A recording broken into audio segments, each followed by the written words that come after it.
Welcome to True and Scary Stories from Around the World. Joseph, if host for this intriguing podcast about true and scary stories.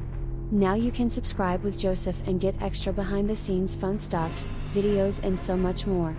Join the True and Scary community today for $2 a month, and remember, don't be so scared. This is True and Scary. I am Joseph. Let's get back to our story. While investigating Lisa Norrell's murder, a witness was found who claimed to have seen the girl shortly after she had left the party. Later, seeing her walking alongside a man on the highway in early January of 1999, two unemployed men from Antioch, 39-year-old Gary Lee Walton and 24-year-old David Michael Hanneby, were arrested for Norrell's murder.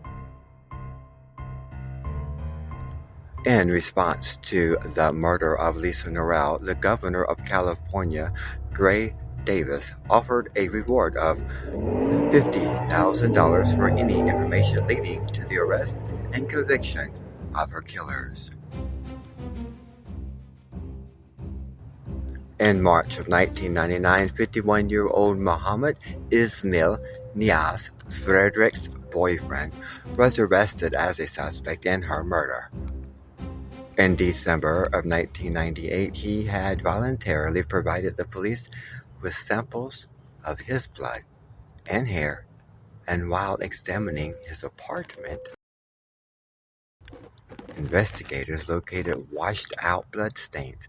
Based on the results of DNA profiling, it was established that the blood belonged to Frederick, but further forensic expertise excluded Niaz as the potential killer of either Frederick or the other victims. In 2001. In 2009, the list of suspects include 59-year-old Philip Garrido, who had been arrested together with his 55-year-old wife Nancy in August for the kidnapping of 11-year-old J.C. Dugard in 1991, whom he forcibly kept in a building in the backyard of his house and sexually abused for 18 years. During this period, Dugard gave birth to 2 children. After his arrest, authorities discovered that Garrido had a past of involving kidnapping and sexually assaulting young girls in the area, for which he was either acquitted or paroled from 98 to 99. He worked near the places where the female victims' bodies were found. However, after a 4-day search of his home by the police, no evidence linking him to the murders were located. Quick break, children. We'll be right back. True and Scary. Welcome to True and Scary Stories from Around the World. Joseph, if host for this intriguing podcast about true and scary stories. Now you can subscribe with Joseph and get extra behind the scenes fun stuff, videos and so much more. Join the True and Scary community today for $2 a month, and remember, don't be so scared.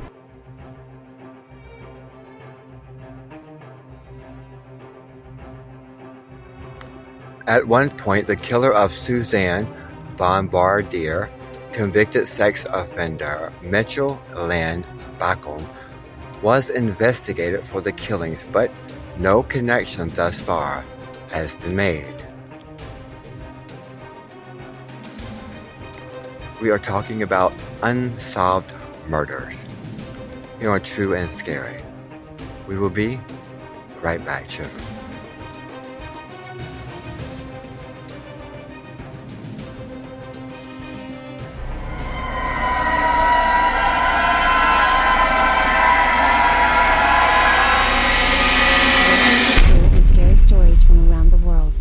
Joseph, if host for this intriguing podcast about true and scary stories. Now you can subscribe with Joseph and get extra behind the scenes fun stuff, videos and so much more. Join the true and scary community today for $2 a month, and remember, don't be so scared.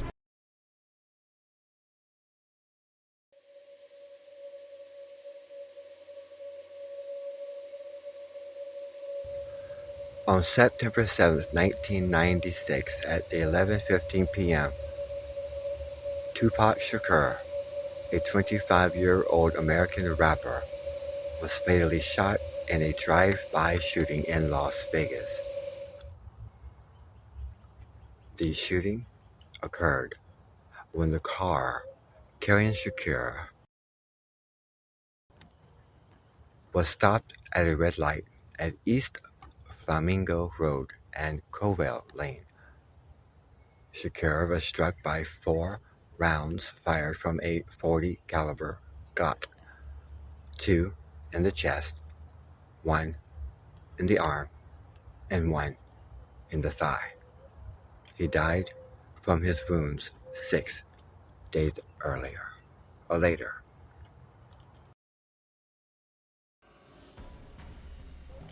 On September 29, 2023, 27 years later, Dwayne Keefe D. Davis was arrested after being indicted by a grand jury for the first-degree murder of Shakur. Tupac Shakur attended the Bruce Seldon vs. Mike Tyson boxing match with Marion Suge Knight, the head of Death Row Records, at the MGM Grand in Las Vegas, Nevada. After leaving the match, one of Knight's associates, Trevin Trey Lane, a member of the MOB Paris gang based in Compton, California, spotted Orlando Baby Lane Anderson from the rival Southside Compton Crips gang in the MGM Grand lobby.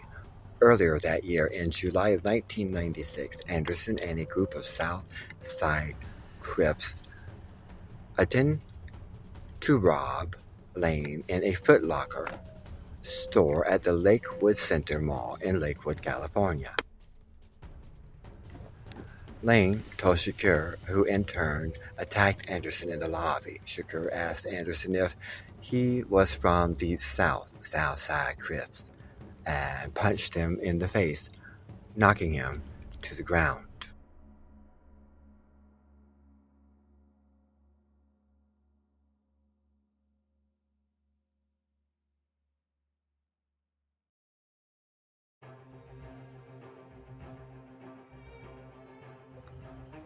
Shakur and Knight's entourage assisted in assaulting Anderson. The fight, which was captured on the MGM Grand's video surveillance, was broken up by hotel security. After the brawl, Shakur returned to his hotel, the Luxor, Las Vegas. He disclosed to girlfriend Kidada Jones his involvement in the Anderson fight, previously having promised to return to her after entering the MGM Grand and having her stay in a vehicle. Shakur left with Knight in a BMW sedan after changing clothes and went to Club 662, which was owned by Knight, to perform a charity concert. At 11 to 11:05 p.m., Shakur and Knight were halted on Las Vegas Boulevard by officers from the Las Vegas Metropolitan Police Department Bike Patrol for playing the car stereo too loudly and not having license plates. The plates were found in the trunk of Knight's car. The party was released a few minutes later without being cited. At 11:10 p.m., while they were stopped at a red light at the intersection of East Flamingo Road and Covell Lane in front of the Maxim Hotel, a vehicle occupied by 2 women pulled up on their left side. Shakur, who was talking through the window of his brand new 1996 BMW 750 IL, exchanged words with the 2 women, and invited them to go to the club. At 11:15 p.m., a white four-door late model Cadillac pulled up to Knight's right side. The shooter, seated at the back of the Cadillac, rolled down the window and rapidly fired gunshots from a .40 S&W Glock 22 at Shakur's BMW. Shakur was hit 4 times, twice in the chest, once in the arm, once in the thigh. One of the bullets went into Shakur's right lung. Knight was hit in the head by fragmentation. Shakur's bodyguard, Frank Alexander, stated that when he was about to ride along with Shakur in Knight's car, Shakur asked him to drive Jones' car instead, in case they needed additional vehicles. From Club 662 back to their hotel, Alexander reported in his documentary Before I Wake that shortly after the assault, one of the convoy's cars followed the assailant, but he never heard from the occupants. Yaki Gaddafi was riding in the car behind Shakur with bodyguards at the time of the shooting and, along with members of the death row entourage, refused to cooperate with police. Despite Knight's injuries and his vehicle having a flat tire, he was able to drive Shakur and himself a mile from the site to Las Vegas Boulevard and Herman Avenue. They were again pulled over by the bike patrol, who alerted paramedics through radio. After arriving at the scene, police and paramedics took Knight and Shakur to the University Medical Center of Southern Nevada. They were pulled over just a short distance from the MGM Grand, where their evening had begun. Gabi Rahimi, a death row music video director who visited Shakur at the hospital, later reported that he received news from a death row marketing employee that the shooters had called the record label and threatened Shakur.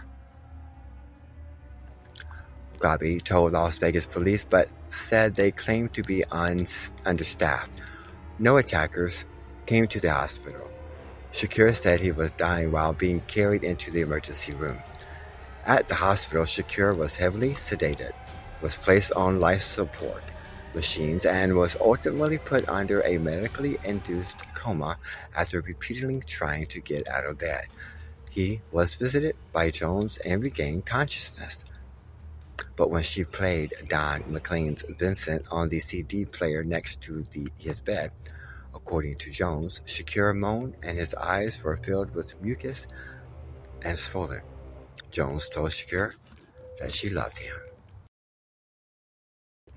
Knight was released from the hospital the day following the shooting on September 8th, but did not speak until September 11th. He told officers he heard something but saw nothing of the night of the shooting.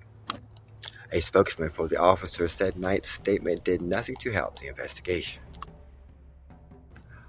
Officers at the time of Shakur's hospitalization reported having no leads. Sergeant Kevin Manning said during the week that officers did not receive a whole lot of cooperation from Shakur's entourage. Rahimi and members of Shakur's group, Outlaws, guarded Shakur while he stayed in the hospital due to their fear that whoever shot Shakur was going to come and finish him off. Rahimi mentioned the possibility that Outlaws brought weapons with them. Alright, children, that's it of part 2. We'll be back for part 3 shortly after this. You're True and Scary.